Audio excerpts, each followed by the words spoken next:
ഏക മനുഷ്യനാൽ പാപവും പാപത്താൽ മരണവും ലോകത്തിൽ കടന്നു.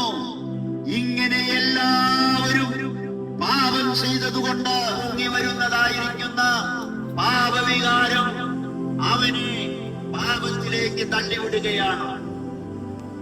ഇതിനൊരു പരിഹാരം എവിടെയാണ്? ഇതിനൊരു പരിഹാരം എവിടെയാണ്?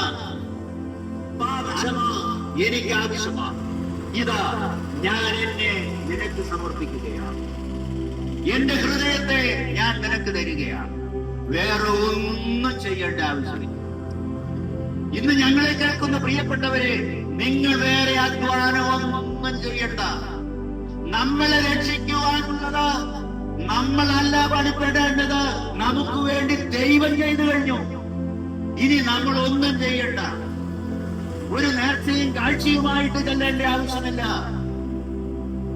പ്രിയപ്പെട്ടവരെ, നിന്നെയും നിങ്ങളെയുമാണ് ദൈവത്തിന് ആവശ്യം. അങ്ങനെ ദൈവത്തിന് വേണ്ടി സമർപ്പിക്കുവാൻ കഴിഞ്ഞാൽ നമ്മെ ഒരു ദൈവാലയമാക്കി മാറ്റുവാൻ ദൈവത്തിന് കഴിയും. നിങ്ങൾ ദൈവത്തിന്റെ മന്ദിരമെന്നും ദൈവത്തിന്റെ ആത്മാവ് നിങ്ങളിൽ വസിക്കുന്നു എന്നും നിങ്ങൾ അറിയുന്നില്ലയോ?